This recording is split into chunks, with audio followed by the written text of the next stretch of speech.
प्यारे बच्चों, आज हम कक्षा 8 विषय गणित अध्याय 6 गुणनखंड विधि से वर्गमूल ज्ञात करना। मैंने आपको इससे पहले 6.1 एक्सरसाइज कराई, जिसमें मैंने आपको बताया कि हम कैसे पहचानेंगे कि कौन सी संख्या पूर्ण वर्ग है और कौन सी नहीं है। साथ ही हमने ये भी सीखा कि सम संख्याओं का वर्ग भी सम होता है और विषम संख्याओं का वर्ग भी विषम होता है। ठीक है, इसके साथ ही हमने बार बार घटाने की विधि से वर्गमूल ज्ञात करना सीखा। ठीक है, तो अब इस वाले उसमें मैं आपको बताऊंगी इस वाले लेक्चर में कि गुणनखंड विधि से वर्गमूल कैसे ज्ञात करते हैं। तो प्यारे बच्चों, आपने पिछली कक्षाओं में भी वर्गमूल निकालना सीखा है। ठीक है, लेकिन फिर भी मैं आपको बहुत छोटी संख्या से शुरू करूंगी, ताकि जिन बच्चों के कॉन्सेप्ट क्लियर नहीं होंगे, वर्गमूल निकालने की विधि जिन्हें नहीं आती होगी, वो सभी बच्चे समझ जाएं। इसलिए मैं बहुत छोटी संख्याओं से शुरू कर रही हूँ, क्योंकि आज मैं केवल आपको गुणनखंड विधि से वर्गमूल ज्ञात करने की तरीका बता रही हूँ। अगर आपको एक बार यह तरीका आ जाए तो आप किसी भी संख्या का वर्गमूल निकाल सकते हैं। ठीक है, तो सबसे पहले आपको ये आना चाहिए कि इस विधि में हम क्या करते हैं।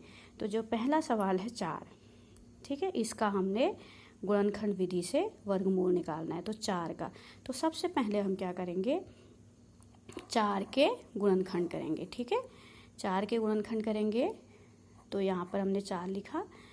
फिर हम एक ऐसी संख्या सोचेंगे जो 4 को विभाजित कर दे, यानी कि 4 को जो डिवाइड कर दे। तो आपको पता है कोई भी सम संख्या होती है तो उसमें 2 का भाग तो जरूर जाता है। ठीक है, तो 2 का भाग 4 में कितनी बार गया, 2 बार गया। ठीक है, अब हमारे पास क्या आ गया, 2 आ गया।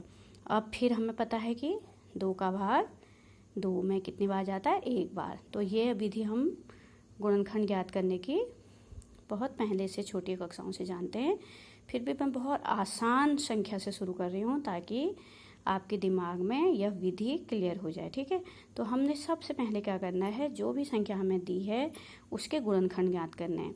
तो गुणनखंड ज्ञात करने के लिए हम क्या करते हैं, संख्या को यहाँ पे लिख दिया, फिर सोचा कि 2 का भागा इसमें किसका भागा जाएगा। तो जो कोई भी सम संख्या हो दुनिया की, उसमें 2 का भाग जरूर जाता है। तो 2 से ही हम शुरू करेंगे, सबसे छोटी संख्या से शुरू करेंगे। फिर हमारा 2 से 4 को डिवाइड करा, 2 आ गया। फिर 2 से 2 को डिवाइड करा, 1 आ गया। तो 1 आने तक हमें ये करना है। तो हमारे 4 के जो है गुणनखंड हमें मिल गए। क्या हुए, 2 गुणा 2। ठीक है, तो गुणनखंड विधि से वर्गमूल ज्ञात करने में हम क्या करते हैं कि जो हमारे फैक्टर आए हैं उसका 2 का जोड़ा बना देते हैं। ठीक है, तो यहाँ पर हमारा एक ही जोड़ा बन रहा है। तो ये वर्गमूल का चिन्ह लगाएंगे हम, 4 को वर्गमूल के चिन्ह के अंदर रखेंगे। इसका मतलब है हम 4 का वर्गमूल निकाल रहे हैं। ठीक है, तो 4 का वर्गमूल निकाल रहे हैं, तो हम इस जोड़े में से केवल एक को ही सेलेक्ट करेंगे। तो 4 का वर्गमूल कितना आ गया, कितना आया हमारे 4 का वर्गमूल, 2 आया। ठीक है, तो हमने क्या किया, 4 के गुणनखंड करे और फिर हमने उनके 2 समान संख्याओं का जोड़ा बना दिया।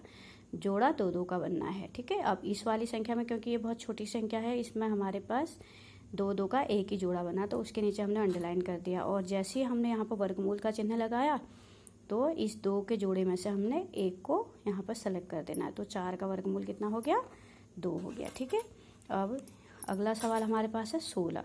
तो सबसे पहले जैसे हम पहले कर रहे थे, 16 के गुणनखंड निकालेंगे। ठीक है, तो 16 के गुणनखंड यहाँ पे हमने 16 लिखा। अब जैसे मैंने आपको बताया कोई भी सम संख्या होती है तो 2 का भाग तो जरूर जाता है। 2 का भाग कितने बार जाए, 8 बार। 2 8 16, 2 8 जा 16। फिर 8 में भी 2 का भाग जाएगा, 2 चक्को 8। फिर 2 का भाग 4 में जाएगा, 2 दूनी 4।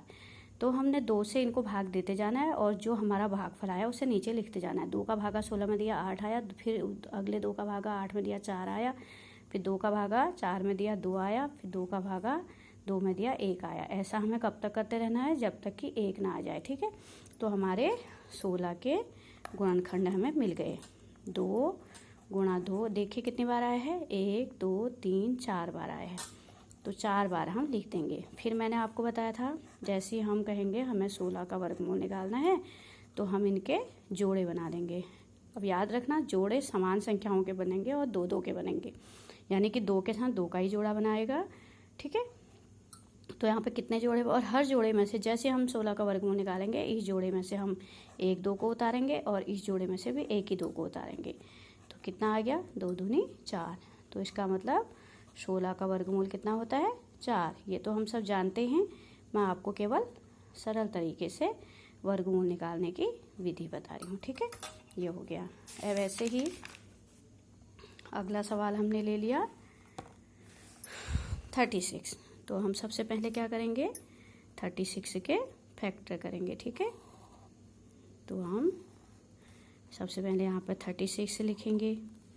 अब ये भी एक सम संख्या है तो 2 का भाग जरूर जाएगा। 2 का भागा 36 में 2 एकम 2 और 2 अट्ठे 16, 18 बार जाता है क्योंकि 18 दूनी 36 होता है।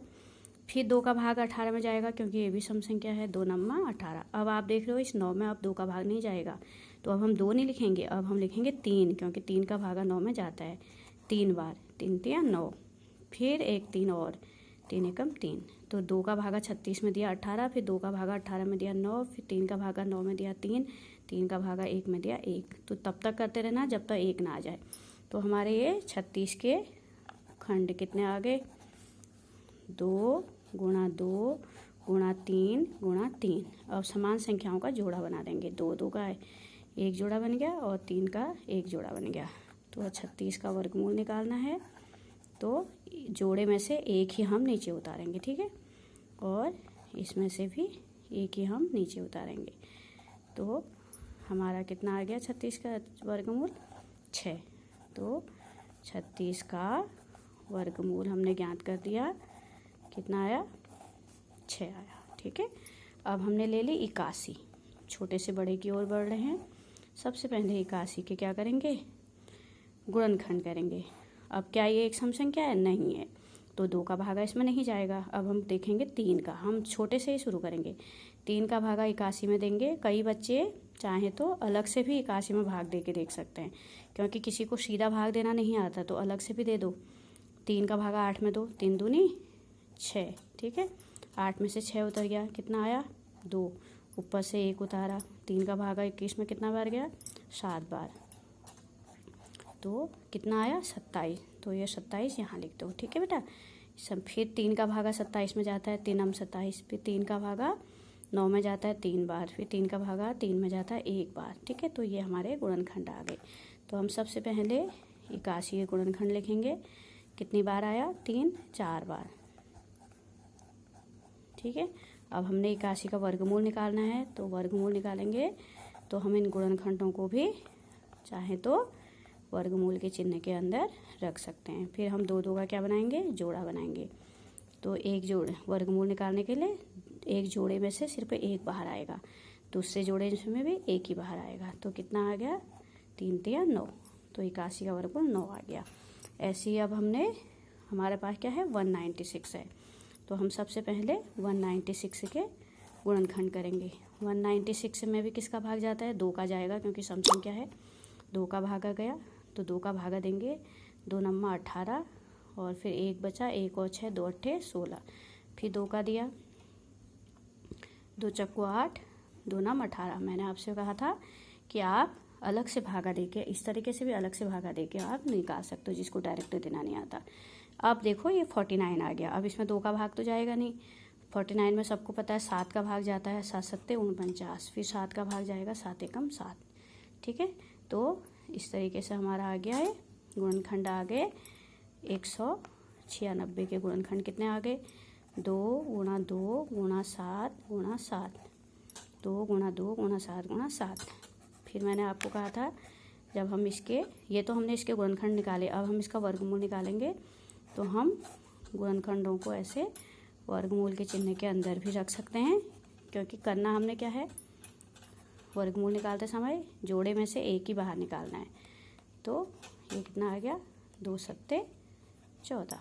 ठीक है, तो 196 का वर्गमूल कितना हो गया, 14। इस तरीके से करना है। ठीक है, अगला है हमारे पास 400। तो 400 के सबसे पहले हम क्या करेंगे, गुणनखंड निकालेंगे। ठीक है, 400 के। अब आपको पता है 400 में 2 का भाग जरूर जाएगा, क्योंकि ये एक सम संख्या है। 2 का भागा 400 में कितने बार जाता है? 200 बार। ठीक है, फिर 2 का भाग फिर 400 में 2 100 बार, फिर 2 का भाग 2, जब तक 2 का जाएगा 2 का देते रहेंगे, जब तक सम संख्या आएगी 2 का जरूर जाएगा, 50, फिर 2 का 2 25। अब आपको पता है अब 2 का नहीं जाएगा, अब जाएगा 5 का, 5 बचे 25, फिर से 5 का जाएगा, 5 एकम 5। ठीक है, तो इस तरीके से हम गुणनखंड निकाल लेंगे। तो हमारे 400 के गुणनखंड क्या आए? कितनी बार 2 आया? 1 2 3 4, 4 बार 2 आया और 2 बार 5 आया। ठीक है, सबको ऐसे लिख लेंगे, ये सारे गुणनखंड 1 2 3 4 बार 2 और 2 बार 5, 1 2 3 4 बार 2 और 2 बार 5। ठीक है, अब हमें 400 का वर्गमूल निकालना है, तो हम क्या करेंगे, जो गुणनखंड हमारे आए हैं उन्हें हम वर्गमूल के चिन्ह के अंदर रखेंगे। ठीक है, कितना आए थे? 1 2 3 4 बार 2 और 5 जो है 2 बार आया है, तो ये गुणनखंड हो गए। अब हम क्या करेंगे, जोड़े बनाएंगे इनके, हर जोड़े में से एक संख्या को बाहर निकालेंगे। ठीक है, तो 2 गुणा 2 गुणा 2 गुणा 2 गुणा 5 गुणा 5। ठीक है, तो इस तरीके से इसमें से आपने 1 2 बाहर आएगा, दूसरे जोड़े में से भी 1 2 बाहर आएगा और तीसरे जोड़े में से 5 बाहर आएगा, तो कितना आ गया? 2 दूनी 4 पंचे 20। ठीक है, इस तरीके से 400 का वर्गमूल कितना आ गया? 20 आ गया। ठीक है, तो इस तरीके से हम संख्याओं के वर्गमूल ज्ञात करेंगे। ठीक है, तो इसको आपने बार बार देखना है, वीडियो को बार बार देखोगे तभी आप समझोगे। और एक बार अगर आपने गुणनखंड विधि से वर्गमूल निकालना सीख लिया तो आप छोटी से छोटी और बड़ी से बड़ी संख्याओं के वर्गमूल निकाल सकते हैं। ठीक है, तो प्यारे बच्चों, आप तक मेरे सारे वीडियो तभी पहुंचेंगे जब आप सब्सक्राइब करोगे। जिन बच्चों ने सब्सक्राइब किया है उन्हें अब दोबारा करने की ज़रूरत नहीं है, जिन्होंने नहीं किया है उन्हें सब्सक्राइब बटन टच करना है। सब्सक्राइब बटन कैसे आएगा? आप वीडियो के नीचे ब्लू लिंक को टच करोगे तो सब्सक्राइब आएगा, उसे आप सब्सक्राइब कर दोगे तो आपके पास मेरे सारे वीडियो पहुंचेंगे, फिर आप आराम से समझ सकते हो और किसी भी समय समझ सकते हो। ठीक है।